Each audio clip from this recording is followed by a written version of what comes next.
Korver was one of the best shooters in NBA history, but because of his lack of athleticism, he was drafted by the Nets with the 51st pick. However, the Nets never thought much of Korver, so they quickly traded him to Philadelphia for money compensation. And to make things even more embarrassing, they used this money for entry fees to play in the Summer League.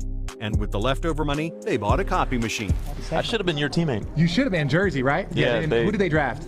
No, they sold me. Honestly, they paid for Summer League and they bought a copy machine. The Nets are known for making some of the worst trades in NBA history, but trading one of the best shooters for a freaking copy machine?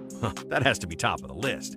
But let's talk about one of Korver's teammates, LeBron James, who has stockpiled records and feats like few others. And you probably know that Bron averages 27 points, 7 rebounds, and 7 assists for his career. But did you know that in his 1,600-plus NBA games, the King has never had a game with 27, 7, and 7? An even more unbelievable LeBron stat line is that he has more playoff wins than the Raptors, Grizzlies, Hornets, Pelicans, and the Timberwolves combined. Also, James has played more playoff games than 50% of all NBA franchises, and has more wins than any franchise in the last 25 years. But that's not all. LeBron famously broke Kareem's scoring record in 2023, and he did it by being insanely consistent. Coming to the end of the third quarter, LeBron James, a shot at history.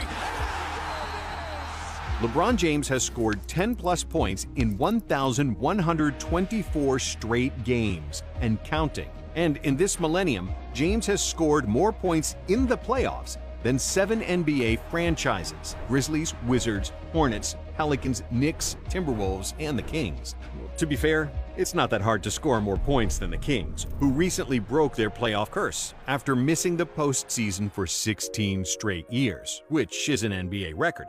Even the defunct Supersonics, who haven't existed as a franchise since 2007, have won a playoff series more recently than the Kings. But what about records that are outright weird? If you've never heard of Eddie Robinson, we don't blame you, as he only played 5 unremarkable years in the NBA between 2000 and 2004.